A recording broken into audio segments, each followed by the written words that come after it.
Yo, first of all, want to welcome everybody to the Jaggedness Principle YouTube channel. We're going to have a clear start, a brand new start. We're going to pivot, as they say, um, into something that's going to encapsulate a lot of things.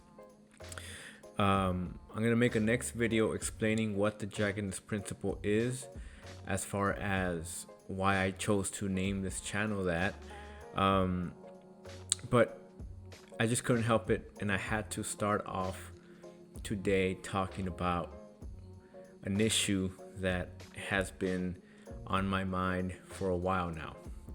And today I was listening to Joe Rogan, and he brought it up, and I was like, okay, today I have to talk about this, and that is about social media, about deleting social media, doing away with the negativity that it brings, and kind of reeling it back and being more comfortable just sitting alone with your thoughts. There's a reason I am saying this. With this whole pandemic thing that started happening, it really caused us to kind of reevaluate the way we lived our lives. Essentially, for a lot of people, a lot of the stuff that we used to do, was shut down. So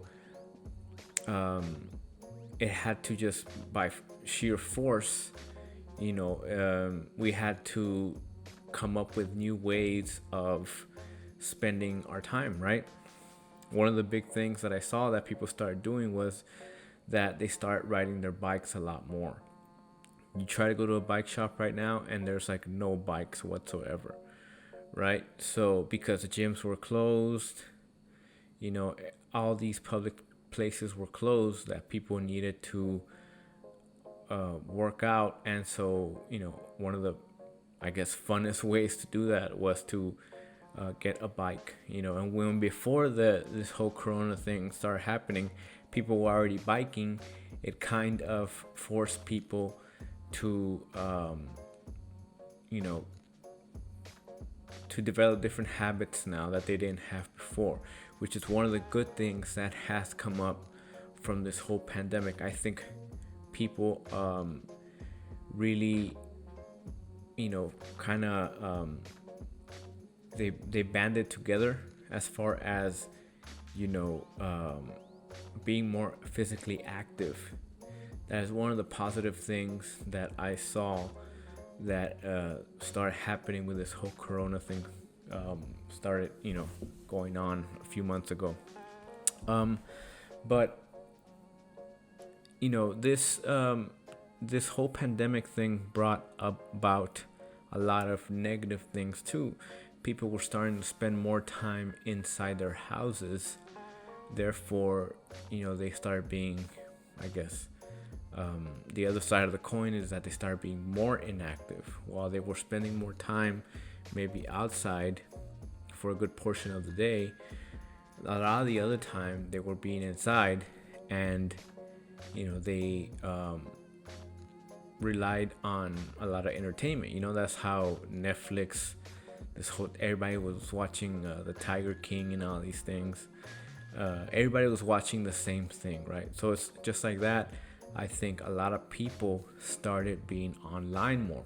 You saw all these stores, that when their primary means of making money was, in the physical form, they started to revamp their internet websites and their internet presence in order to keep on doing business and to bring in, innovate the way they make money.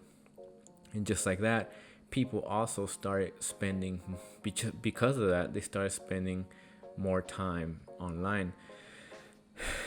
So that forced a lot of people, essentially, kind of like everybody was when a lot of people go into like a packed theater, there's hardly any wiggle room, any room to move. it forced all these people into all these websites, social media, basically into Facebook. It forced people into Twitter, into Instagram, when before maybe they weren't using it as much. Now all these people were crammed in there, and everybody had an opinion about the recent, everything that was going on recently in the news. So I, was one that at first I kind of saw it as a good thing, right? People kind of like sharing their opinions and all these things. But little by little, I started noticing that this was a double-edged sword. When social media was supposed to bring us together, I think it started making people, I guess, come up with more differences to differentiate one another. And I think people's opinions started getting the best of them, and just arguments start breaking out on all these, forums, on Twitter, on Facebook, whenever there was a new mandate or something like that happened, which eventually would devolve into just name calling and like, a bunch of identity politics. So after a while of this, at first, like I said, I kind of enjoyed, going back and forth with people and stuff like that about, the stuff that was going on. I noticed that, or even my fiance noticed that I was just a lot more angry. Like at home, sometimes I'd lose sleep because I would be thinking about, what to say next to this person that I was bickering with online, or I'd be upset because they said something to me that I found offensive or whatever, and it was more and more of this all the time, to the point where it started just outweighing all the good that social media had ever stood for. When I was in college, back in 2007, when I was a freshman, I remember Facebook was new at that time, and it was a really good thing, especially as a young kid, because it was a way to connect with other people in college and make friends and tag you in photos and all that stuff. But flash forward 13 years later, is that my math right? Yeah. And it's become this whole other monstrosity, to where, kind of like that movie Ready Player One, people started living vicariously online now, and their online avatars or their online profiles were an extension of who they really were, when before it was just like this fun thing that you would have on the side. You knew it wasn't really who you were, although it kind of quickly became that. I'm not gonna front and say that you didn't care about the amount of pictures you were tagged in or how many friends you had on Facebook or MySpace, nothing like that. But I think for the most part it was fun. All the politics crap wasn't in it yet. And so it took a while to get here, but I think this pandemic was the tipping point into just driving social media into being like this, like I said, just extension of who we are, and not in a good way. Because like I said, when social media was supposed to bring us together, it just started tearing people apart. And with the whole, pandemic, and then the Black Lives Matter, all these kind of sensitive topics that started springing up, which I could say sometimes, you can make a case that because of social media, all these things started transpiring. I'm not saying there's no race issues in the United States. Well, I am perfectly aware that there is, especially with that cop killing George Floyd. But I'm saying that social media has become this place where everybody voices their opinions, and it becomes just like this real hostile room where everybody's shouting at each other, and And the protests, I think, were gonna happen either way. But I think, like, as far as like the aggression and like the cancel culture and all these things that have been a byproduct, I think they were exacerbated by people just being on Facebook or on social media, Twitter, all these things all the time, and therefore, it would just kind of like ramp everybody up to 100 all the time, because everybody's worried, because of coronavirus. So you're already kind of living like on this edge already, and then you go on social media and then you see like people just arguing and you join the argument, so you get even more ramped up, and it just takes you to a place, like for me, that it was just not a good place to be, especially like just mentally. And I wasn't digging that. It was interfering with my relationships, my friendships, and I'm not saying everybody has this problem. You might have a real good sense of where to like stop as far as social media, but for me, and I think for a lot of people my age, where you kind of saw social media as like this, thing that wasn't like to be taken that seriously, all of a sudden it kind of insidiously became this whole other, like I said, monster, that it crept up on everybody.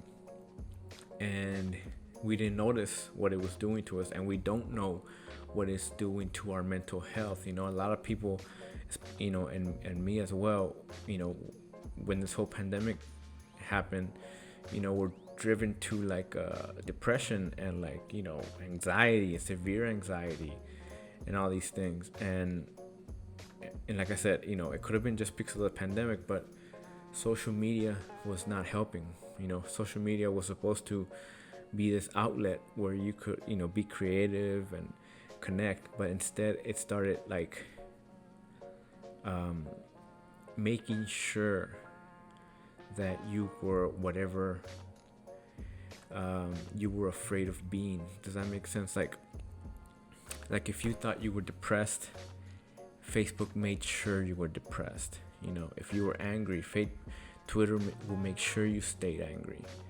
And that's how they kept people coming back to these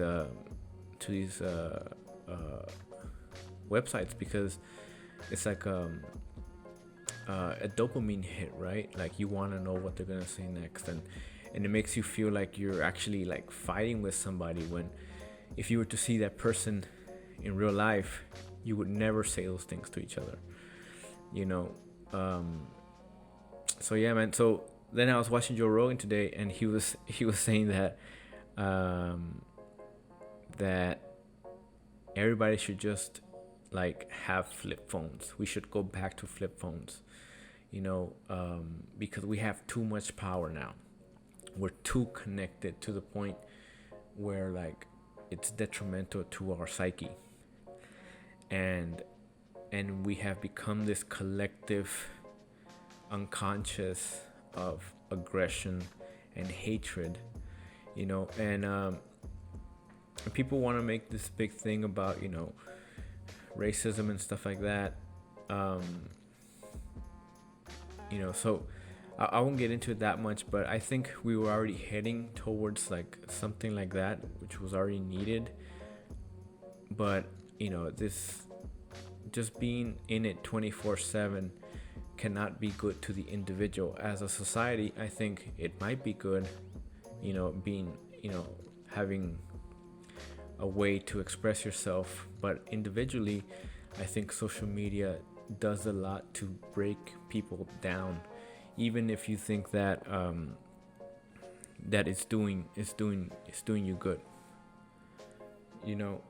So like I said, so then Joe Rogan said this about the cell phones, that everybody should just go back to having flip phones. Back when I was a freshman in college, I had a flip phone, and all you could do was text. And and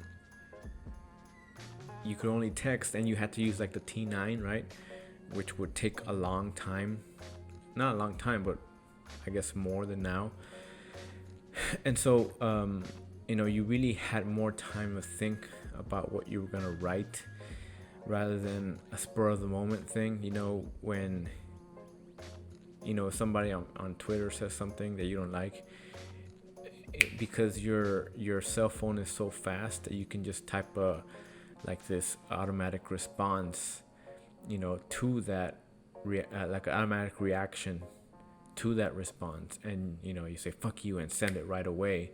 And with the internet being as fast as it is right now, you might regret it a few minutes later.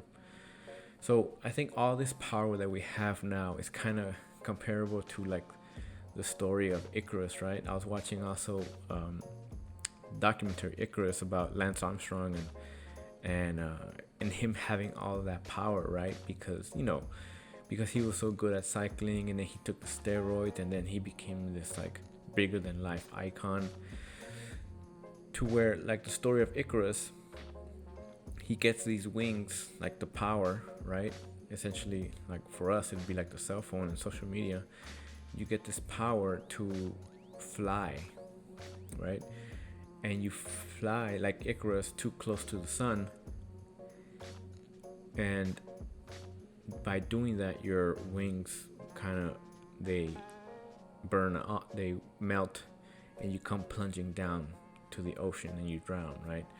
And I think that's like social media encapsulated as a whole right now, to where you have all this power to communicate, but we're flying way too close to the sun right now that it's making everyone plunge down to the ocean and drown.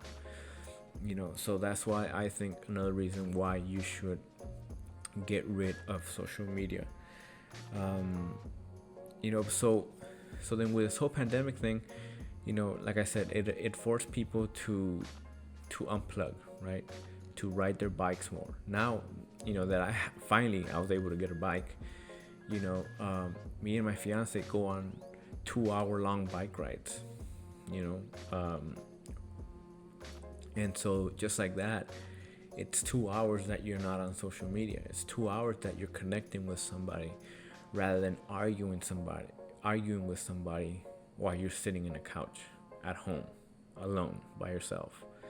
And like I said, and you're telling people these things that last time I was arguing with this guy, and I said something that I would never say to him if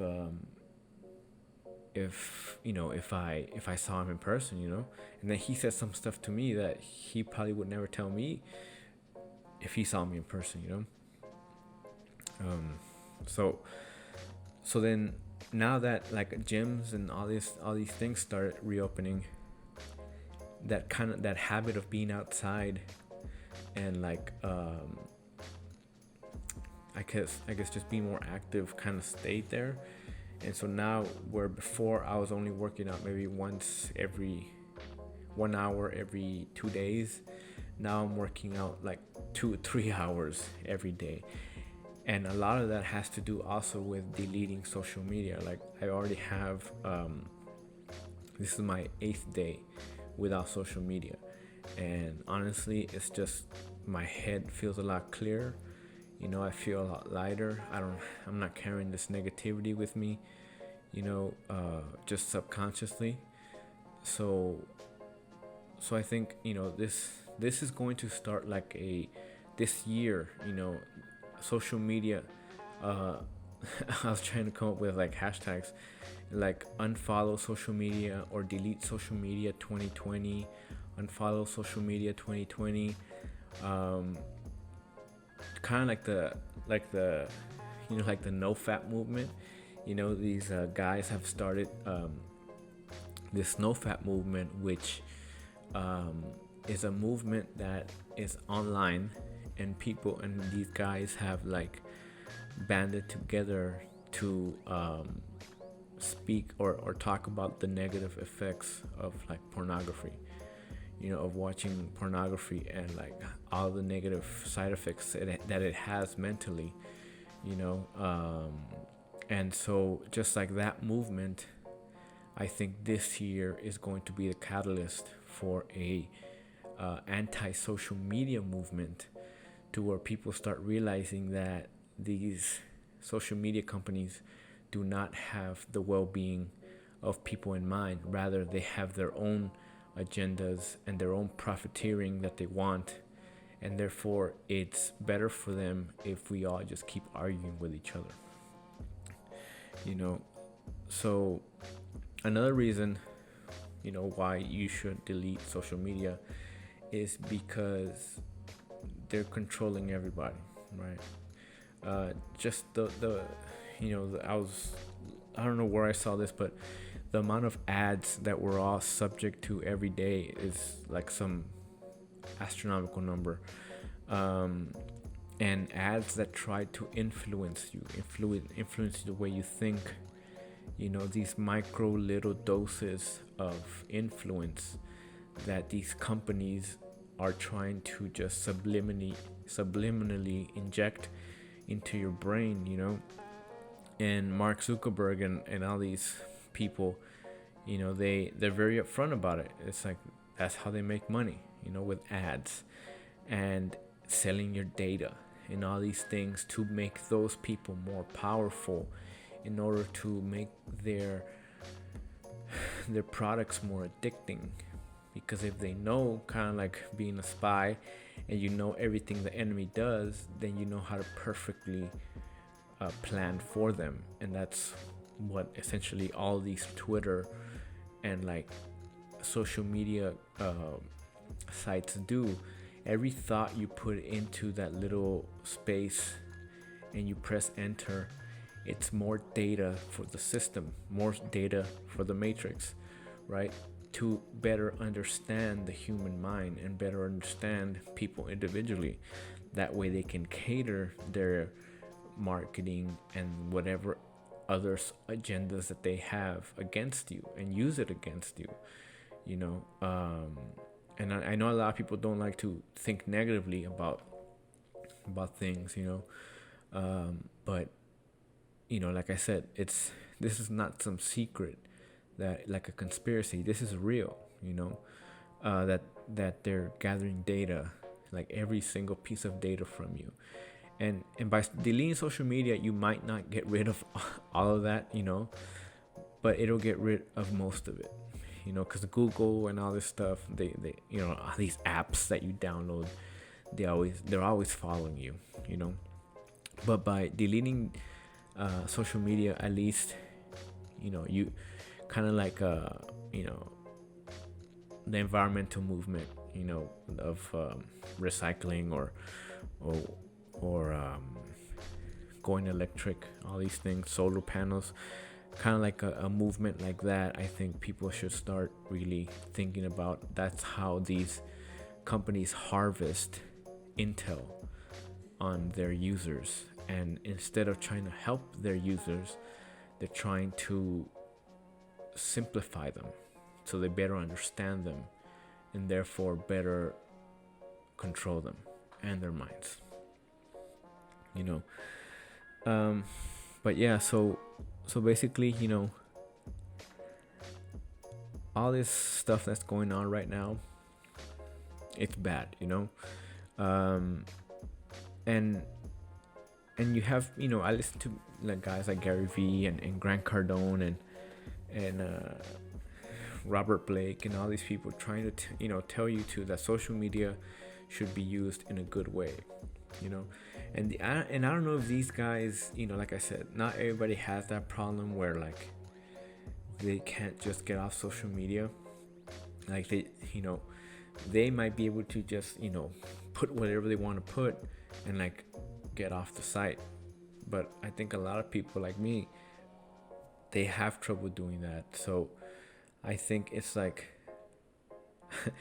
I mean, I hate to compare it like this, but it's like telling a crack addict to say, just have a little bit of crack, and just have a little bit of crack, microdose every day, and and you'll be good, or even like, I don't know if you wanna, if this analogy makes sense or not, but like just do it when you think it's gonna help you.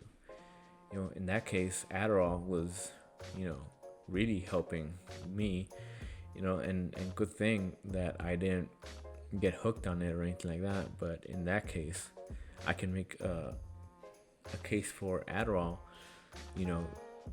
being useful to me, and that's why I should take an amphetamine or cocaine or something like that, because that's what social media is. It's an addicting substance, so I think people should wean themselves off first and then strategize on how to use these platforms against, or I guess how to game them so where they're not gaming you. You know what I'm saying? But I think it has to be a process to where you have to wean yourself off, And I think the most I've ever done without social media is about a month, and that was like last year. I fell back into it just because, I kind of felt like I could control it. But then with this whole thing, it's just like, we have to do something about it, and we have to, and I have to start but with me and get rid of it. And that's what I've done. Twitter, Facebook, Instagram, Snapchat, everything. It's like you're waiting. A lot of times I felt like I was waiting for somebody on these media to tell me, oh, hey, send me like an instant message and say, oh, hey, Mike, I thought your content was great, keep it up. But that almost never happens, and I was, like they say, dopamine is the anticipation hormone, right? The anticipation chemical, right? Like it's like a neurotransmitter, and so that anticipation would keep you on these websites, on these apps and stuff like that, hopefully somebody would tell you, oh, Mike, your stuff is great, you're so awesome. But that never comes. It's just like this design that they made to make you think that, and therefore keep you coming back for more. So that was just, my video for this topic.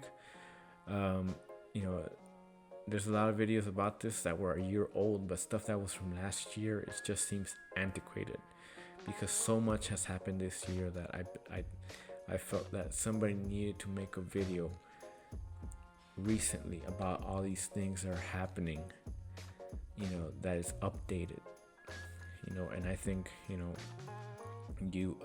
should really try and disconnect, because I think you'll feel more human, anytime you can connect more people with more people, face to face, and feel what they're feeling, and and just use your body more, like even just boiling it down to like the more difficult something is, the more time it requires, essentially forcing you to learn a new skill and to be more of a human being, right? We rely on all these automatons, to do the work for us now that we've become spoiled. And if things keep on going the way they are, we might not have them in the future, and we need to learn how to rely on ourselves, on our bodies, on our like physical fitness, on our mental fitness. We need to learn how to cook. We need to learn how to, even make it simpler, how to garden, how to grow stuff, how to make things, So the closer you can get to that, to being more human, I think the happier you'll be. So that was it for now. Stay tuned. We'll have another video coming soon. But that was it. So I'm Mike from the Jaggedness Principle, and we'll see you later.